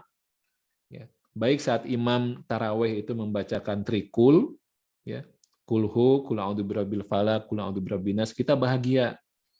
Ya. Begitu juga saat imam membaca qad sami'a Allahu qaulal lati tujadiluka fi zaujiha wa tashtaki ila Allah, kita juga harus bahagia. Saat imam membaca amma yatasaalun, sama sebahagia ketika imam baca qul huwallahu ahad gitu. Ya. Kalau sudah pada sikap begitu, ya mutasyabihannya begitu, kemudian kita juga masani, mengulang-ulang bacanya, sudah hatam sekali, baca lagi, ulang lagi, itu masani. Mengkaji, sudah pernah mengkaji, dikaji lagi gitu. Ya, alhamdulillah saya dipaksa mengulang-ulang, tapi selalu ada tambahan-tambahan dari Allah ya, kajian-kajian itu. Oh ini tambahannya, oh ini tambahannya gitu. Kenapa masani? Ya, baru kemudian nanti ada respon dari anggota tubuh yang nggak bisa dibohongi ya. Ketakutan itu akan menghasilkan ya rasa menangis nantinya gitu ya. Nah, hadis itu memang sebuah treatment, sebuah kiat gitu ya, supaya kita merasakan ya proses ini gitu ya. Ya, kalau nggak juga ya ditambah lagi gitu ya. Ya, meskipun kalau menangis itu kadang-kadang kalau saat sholat berjamaah itu bisa mengganggu juga ya. Menangis itu kan bukan meraung-raung ya, tapi respon dari hatinya terguncang gitu ya, kemudian ya netes air mata begitu saya sudah cukup ya. Karena kita ada pengalaman ada orang tersentuh dengan bacaan Quran, dia nangisnya itu mengganggu yang lain. Wah, kayak mesin apa ya bunyinya. Nah, ya ditahan gitu, ditahan. Ya, seperti itu. Walau alam saya kira ini proses panjang ya untuk bisa menghasilkan tangisan saat kita membaca Quran. Beda lah kalau tangisan dihasilkan dari hati dengan tangisan yang dibuat-buat itu pasti beda. Ya, imam yang menangis dengan refleks karena sentuhan ayat sampai kepada hatinya dengan supaya meniru-niru bacaan syekh siapa yang di ayat itu menangis itu. Ya. Oh di ayat ini menangis nih syekhnya nih gitu ya. Kemudian si qori ini juga saat mengimami berupaya untuk menangis di ayat itu, gitu. Pas kata itu gitu. Nah, itu beda, responnya beda. Ya. Ma kharaja minal qalbi yasilu ilal qalbi. Apa yang keluar dari hati ya itu akan sampai ke hati juga. Begitu walau alam bisawab. Jazakallah khair Ustadz untuk jawabannya tadi ya, insya Allah semoga sister yang mendengarkan sudah bisa mendapatkan ya jawaban dari Ustadz Agus. Masya Allah. Ada juga pertanyaan yang masuk di DM kita. Ini saya curiga nih kenapa sisternya pada DM ya. Iya nih Ustadz. Assalamualaikum Ustadz. Sebentar nih ya tadi tertutup. Ya, Assalamualaikum Ustadz. Saya merupakan salah seorang dari pengajar tahsin untuk anak-anak. Nah, saya seringkali mendapatkan pertanyaan kritis dari anak-anak termasuk tadi terkait mengapa Al-Quran itu berbahasa Arab, Ustazah, gitu ya. Dan mengapa Allah menurunkan Al-Quran itu dengan menggunakan bahasa Arab tadi gitu. Kalau semisalnya mungkin Al-Quran diturunkan di negara lain ya, ataupun di tempat lain, apakah ada kemungkinan kalau Al-Qur'an menggunakan bahasa Inggris misalnya, ataupun menggunakan bahasa Melayu gitu. Nah, ini kan pertanyaan-pertanyaan yang terdengarnya simpel ya Ustadz, tapi kalau mungkin bagi pengajar tas ini harus bisa menjelaskan dengan bahasanya anak-anak yang bisa dicerna gitu. Mungkin Ustadz punya, cara bagaimana, membantu gitu ya, para pengajar tas ini untuk bisa menjelaskan ke, siswa-siswanya gitu. Tafadhol Ustadz. Ya, ini pertanyaan asyik ini. Ya, tergantung kita mau jawab buat siapa audiensnya ya. Buat anak-anak mungkin insyaallah Ustadz, Ya, kalau melihat kalau dari buat pertanyaan. anak-anak ya kita harus pakai gaya anak-anak bahasanya. Ya, tapi kalau buat secara umum kita itu banyak banget ya kayak ya pertanyaan untuk apa jawaban terhadap pertanyaan itu gitu ya. Saya coba apa ya percepat untuk dua-duanya gitu ya. Pertama, ini juga bisa masuk ke anak-anak ya. Kalau seorang guru itu punya murid banyak nih ya, punya murid banyak. Ya, ada 10 katakanlah, gitu ya. Punya murid 10. Kemudian sang guru ini ingin memberikan nasihat, ya, memberikan nasihat yang untuk semuanya, ya, memberikan treatment juga untuk semuanya. Gitu. Nah, tentu saja harus dicari, ya, dicari tema nasihat apa yang akan masuk kepada semuanya. Ya. Kalau murid-murid yang rajin, yang baik, itu gampang saja, gitu ya. Tentunya pilihannya adalah mencari murid yang paling bandel, yang paling bebal, gitu ya. Itu yang akan dijadikan target untuk memberikan nasihat, sehingga yang lain itu lebih gampang lagi. Kalau yang paling nakal, paling bebal aja bisa, maka yang lain akan lebih mudah lagi, gitu. Nah, itu ya pendekatan ke anak-anak. Nah, kalau kita masukkan dalam konteks pemilihan bahasa Arab, kita harus masuk ke sejarah. Bagaimana suasana Arab saat itu, dan juga dunia saat itu, kan ada 2 imperium ya, ada Romawi dan Persia saat itu. Ini 2 kekuatan yang saling bersaing, berperang, kemudian memperluas wilayah mereka masing-masing gitu ya, mencaplok gitu ya. Nah, mereka itu sama sekali nggak tertarik dengan Arab. Kenapa? Ngapain capek-capek gitu? Sudahlah minim resources, ya, nggak ada yang bisa diambil. Ya. Ditambah dengan mereka itu terkenal dengan orang-orang yang senang berperang di antara mereka, antar suku gitu. Ya. Ini paling bandel kalau tadi analogi anak-anak itu. Ya. Ini konsumen yang paling menantang, ya. Audiens yang paling menantang. Jadilah Allah memilih mereka sebagai orang-orang yang akan mendapatkan wahyu Allah. Ya. Nah, karena mereka berbahasa Arab, ya sudah, memang harus berbahasa Arab ya, gitu. Meskipun dari sisi yang lain bahwa Allah kan yang menciptakan semuanya, Allah yang meng-create, Allah sang kreator semuanya, termasuk bahasa-bahasa yang kita pakai di dunia ini. Bahasa Indonesia, bahasa Inggris, bahasa Arab, dan semuanya itu Allah yang mengajarkan kepada kita semua. Allah yang mengajarkan bagaimana cara komunikasi dengan ya berbagai bahasa itu. Tentu saja Allah mengetahui mana bahasa yang kompatibel, mana bahasa yang bisa fit dengan semua kondisi zaman, dengan semua kondisi tempat. Ya. Allah mengetahui mana ungkapan dari bahasa yang bisa menjangkau, ya, menjangkau untuk kaum intelek, mana juga bahasa yang bisa dipahami dengan orang-orang yang simpel, yang sederhana gitu. Nah, itu ada pada bahasa Arab. Ada pada bahasa Arab gitu. Ya. Nah, tadi saya sampaikan sedikit background ya, bahwa orang-orang Arab itu minim pemandangan, minim visualisasi. Sehingga imajinasi mereka terus berkembang gitu. Ya, untuk menjelaskan tadi unta aja macam-macam gitu. Menjelaskan rasa cinta aja itu ungkapannya banyak gitu. Ada cinta yang B aja, itu ungkapannya apa. Ada cinta yang sampai membuat buta tuli, ada cinta yang sampai membuat mati gitu. Itu ungkapannya banyak banget. Ditambah dengan adanya mesin, ya, mesin kata yang dimiliki dalam bahasa Arab. Istilahnya sorof tadi. Ini mesin kata.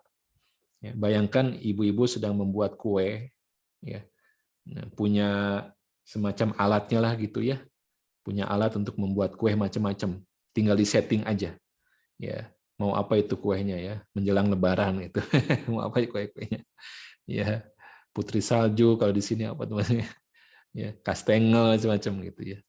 Ya. Kemudian toppingnya juga bisa dipilih ya macam-macam. Nah masukkan kontennya, bahan-bahannya apa saja gitu, masukkan ke situ bahan-bahannya.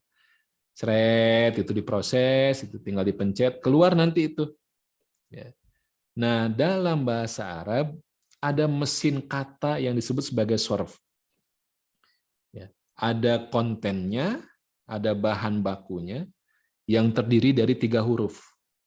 Misalnya kalau saya masukkan huruf ain, lam, dan mim. Dengan konten yang lain huruf nun, zai, dan lam. Konten yang lain saya pilih sin, lam, dan mim. Ya, itu kontennya. 3 huruf, 3 huruf.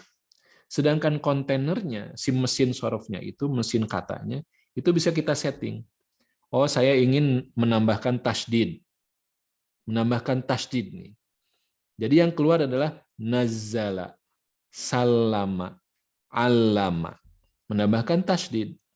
Nazzala menurunkan. Kalau nggak mau ditambahkan tasdid, nazala saya bacanya. Nazala turun. Begitu ditambahkan tasdid, ya, kita setting mesin katanya itu, tambahi tasdid. Nazzala. Keluar itu. Dan maknanya jadi berbeda. Menurunkan. Oke, menurunkan. Saya rubah lagi settingan di mesin katanya itu. Saya ingin tambahkan di awalnya dengan hamzah, ya, dan nanti sukun. Jadi dibaca anzala. Artinya menurunkan juga. Nazala menurunkan, anzala menurunkan juga. Karena keterbatasan bahasa Indonesia. Ya, keterbatasan bahasa Indonesia. Padahal settingan katanya beda di situ.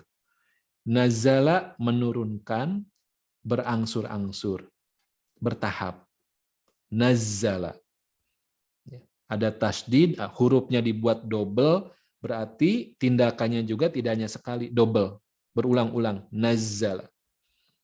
Sedangkan anzala itu menurunkan yang sekaligus semuanya. Nah, Al-Quran diturunkan sekaligus di malam Al-Qadar. Inna anzalnahu, pakai anzala. Fi lailatul qadri. Jadi 30 juz itu sudah diturunkan semuanya di malam Al-Qadar, Lailatul Qadar. Tapi kepada Nabi Muhammad SAW itu berangsur-angsur.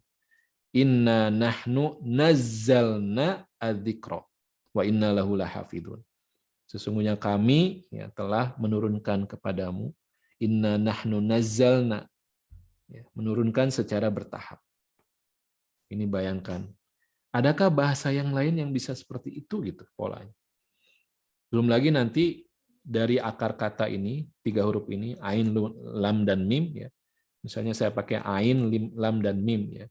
Itu bisa jadi ilmu, bisa jadi alim, orang yang berilmu, bisa juga jadi gurunya, gitu ya, jadi mu'alim, bisa juga jadi belajar, gitu ya, ta'alam. Hanya bisa dimiliki oleh bahasa Arab. Ya. Dan bahasa Arab dengan mesin kata itu sudah menyediakan suatu kata sebelum dipakai oleh zamannya. Sudah tersedia tuh pola-polanya ya. Pattern-nya udah ada gitu, polanya ada. Ya. Mau ngomong apa sudah ada dalam ya turunan katanya itu. Ya. Jadi zaman sampai kapanpun selalu ada tuh tersedia. Ya begitu. Ya ini Masya Allah ya, memang Allah yang lebih mengetahui ya kenapa berbahasa Arab karena keistimewaan itu. Namun juga jangan khawatir. Biasanya kan muncul pertanyaan lanjutan ya. Tapi kan sulit. Ya, sulit kita untuk mempelajari bahasa Arab. Iya betul. Sulit. Ketika tujuannya bukan kepada Quran. Ya, tapi kalau tujuannya kepada Quran, sebagaimana sulitnya pengucapan kita, ya, pronunciation kita, ya, bagaimana menjaga sifatul hurufnya, bagaimana membedakannya gitu ya. Tapi karena ada tahsin tilawah di situ kan, bisa juga dan dimudahkan oleh Allah mengucapkannya. Nah, kita harus yakin kemudahan itu bukan sekedar saat bacanya, tapi mempelajarinya, memahaminya melalui bahasa Arabnya. Kita harus yakin itu akan dimudahkan ketika goal kita adalah Quran. Jaminannya walaqad yassarnal Quran.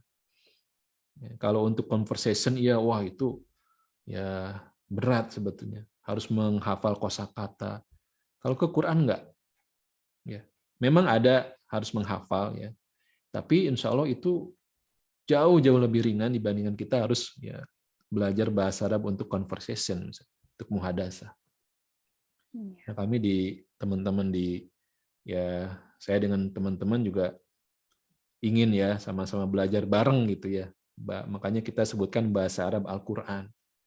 Ya, karena Al-Quran mudah, maka bahasa Arabnya juga insya Allah mudah. Dan bisa langsung kita pakai untuk tadabur seperti yang tadi kita lakukan. Insya Allah. Tapi begitu, Sister Rina. Ya, Masya Allah. Jazakallah khair, Ustadz. Apakah masih ada waktu untuk menjawab satu pertanyaan, Ustadz, dari sister yang ingin bertanya langsung?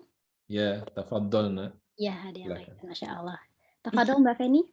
Oke, Assalamualaikum warahmatullahi wabarakatuh. Waalaikumsalam. Masya Allah, penjelasannya ini kayak serasa belajar bahasa Arab. Ya, mohon maaf. Tapi nggak apa-apa, kebetulan saya juga ngambil tapi masih level yang bawah banget gitu.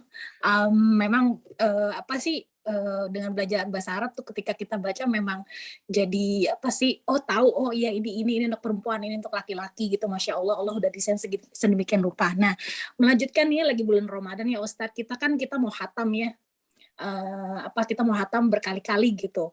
Nah, kadang tuh terbengkalai tuh yang namanya tadabur untuk belajar mengartikan Quran gitu.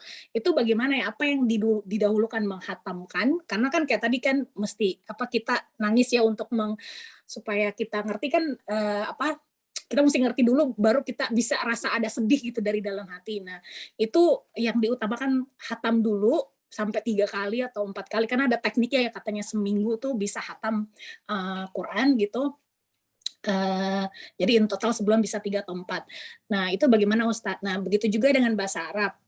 Nah, terus terang saya agak struggling gitu ya, hafalin vocab bahasa Arab, terus di at the same time ada hafalan Quran juga gitu, terus ada belajar tajwid juga. Nah, itu bagaimana ya, apa yang didahulukan? Apakah udah tajwid dulu sampai komplit sembari hafalan, terus baru ngambil bahasa Arab gitu? Mohon advice-nya gitu Ustadz. Jazakallah khair. Ya, Masya Allah. Saya boleh nanya dulu nggak? Aduh, jangan ditanya dong, Ustaz. Pertanyaannya gampang gitu ya, simple. Semoga mewakili ya. Dengan berbagai macam keinginan itu, dengan berbagai macam aktivitas tadi ya, apakah Sister Feni ingin nggak?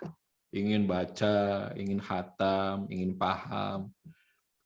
Ingin nggak itu semua? Iya ingin. Itu dia makanya. Terus at the same time kan ibu rumah tangga ya gitu. Jadi itu ya mungkin manajemen time-nya juga ya gitu. Ingin sih, ada keinginan itu, makanya pengen sekali ada advice dari Ustadz itu bagaimana gitu. Oke. Kenapa saya penting ngasih pertanyaan itu dulu? Karena ini sesuatu yang sangat mahal. Ketika Allah memberikan keinginan-keinginan yang mulia, keinginan-keinginan yang tinggi, yang semua dikaitkan dengan Quran. Sebelum bagaimana implementasinya, sebelum bagaimana mengkiatinya gitu. Karena kalau tidak diawali dengan keinginan, ya kita akan stuck aja.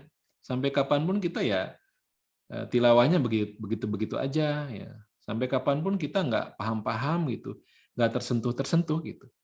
Ya. Jadi ini kita hargai dulu, kita apresiasi dulu, kita syukuri ya Allah, Engkau telah mengkaruniakan keinginan-keinginan yang mulia yang tinggi ini.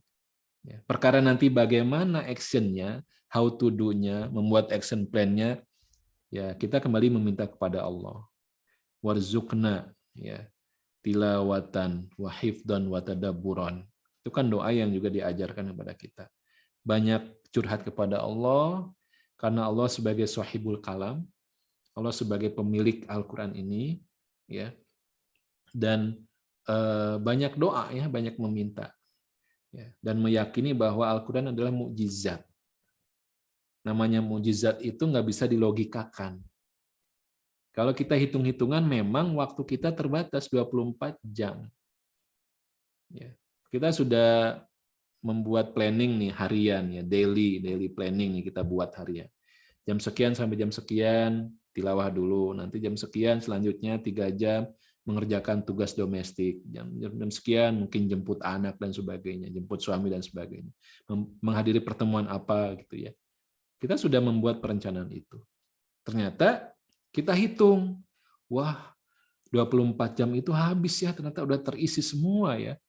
Tilawah, ya apa Quran hanya kebagian untuk tilawah saja gitu. Wah gimana ya?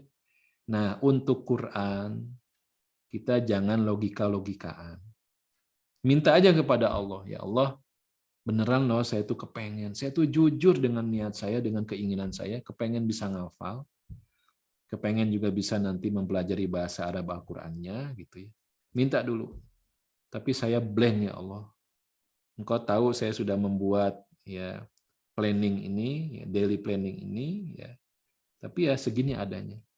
Nanti Allah mendengar, Allah melihat kita, menolong kita, bisa jadi ya, terjadi sesuatu yang di luar perhitungan kita.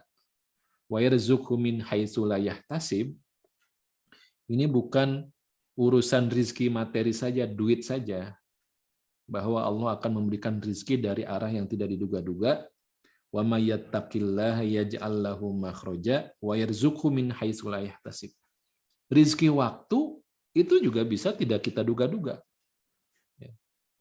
Tiba-tiba ketika kita sudah jujur minta kepada Allah, yang tadi 1 unit pekerjaan itu tadinya kita agendakan 3 jam, selesai 1 jam. Mungkin.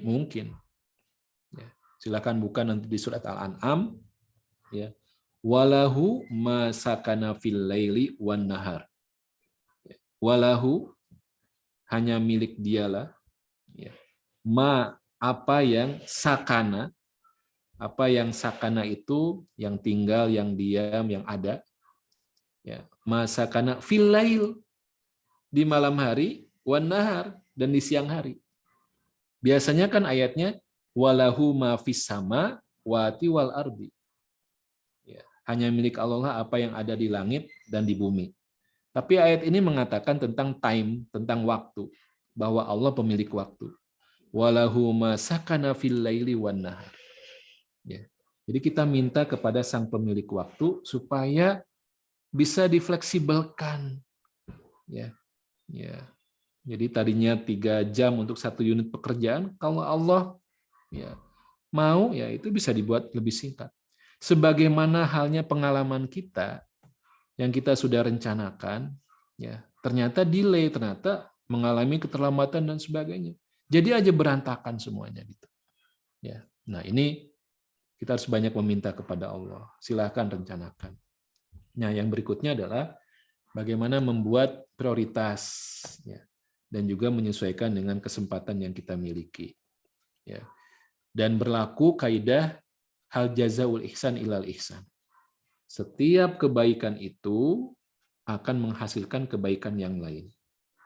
Kita tilawah, kita sedang nyaman dengan tilawah target khatam. It's okay, nggak apa-apa. Lakukan itu. Ya. Nanti akan Allah karuniai keinginan untuk menghafal. Kalau sudah datang itu, coba dibuat penyesuaian, dibagi waktunya. Ya, ditambah waktu untuk Qur'annya gitu. Ngafal gitu. Ya, bergelut dengan menghafal dan tilawah, nggak apa-apa. Kalau itu nyaman, itu yang sedang dilakukan, nggak usah memikirkan yang belum. Ya, nanti suatu saat insya Allah bagaimana cara Allah mempertemukan kita dengan siapa yang akan mengajak kita masuk kepada level berikutnya, misalnya tadabbur gitu. Ya, terus seperti itu. Ya. Kadang-kadang kalau kita terlalu sibuk memikirkan semua kepengen dilaksanakan dalam satu waktu, jadi aja kita sedang tilawah kepikiran ngafal. Ya. Kita sedang ngafal kepikiran tilawah gitu. Udah pokoknya kita nikmati saja. Ya, menikmati tilawah, jangan kepada yang lain dulu. Kalau sudah direncanakan waktu ini untuk tilawah, ya tilawah aja. Untuk menghafal, menambah hafalan, jangan kepikiran murojaah. Ya. Bagaimana hafalan yang lainnya gitu ya, yang sudah pernah distorkan. Itu kan juga belum lengket, ya udah, nambah aja dulu, fokus gitu. Karena itu setan sangat berkepentingan untuk menggagalkan orang-orang beriman itu bersama Quran. Kenapa perintahnya faida qara'tal Quran fasta'id billah minasyaitonir rajim. Ketika kalian apabila ya akan membaca Al-Quran, membaca loh, maka mohonlah perlindungan kepada Allah dari setan yang terkutuk. Baru bacanya aja itu harus mohon perlindungan. Ya, apalagi nanti menghafalnya, apalagi mentadaburinya, itu lebih lagi membutuhkan perlindungan dari Allah. Ya, saya kira begitu. Kalau untuk pengkiatan waktu, saya kira ini unik ya. Masing-masing kita punya agenda yang berbeda. Tinggal bagaimana optimalisasi dari waktu-waktu itu, kemudian mengurangi waktu-waktu yang kurang produktif, dan Al-Quran memang harus masuk dalam agenda-agenda itu. Harus definitif. Ya. Jangan nanti aja untuk Quran saka kalau istilahnya ya, saka temunya, saka ingatnya gitu. Ya sake ya. Sake ingatnya ya. Jangan, untuk Quran harus ada. Dan tadi meninggikan Quran sebagai sebuah prioritas, ketika ada rencana dengan Quran yang tidak terjadi, itu harus pakai sistem qadha. Terus kita bayar. Oh, kemarin hutang setengah juz ya, kapan bisa dibayar? Tidak ada pemutihan gitu. Ya begitu. Walau alam bisa seperti itu, Sister Rina ya. Allah ya Ustaz. Masya Allah. Insya Allah.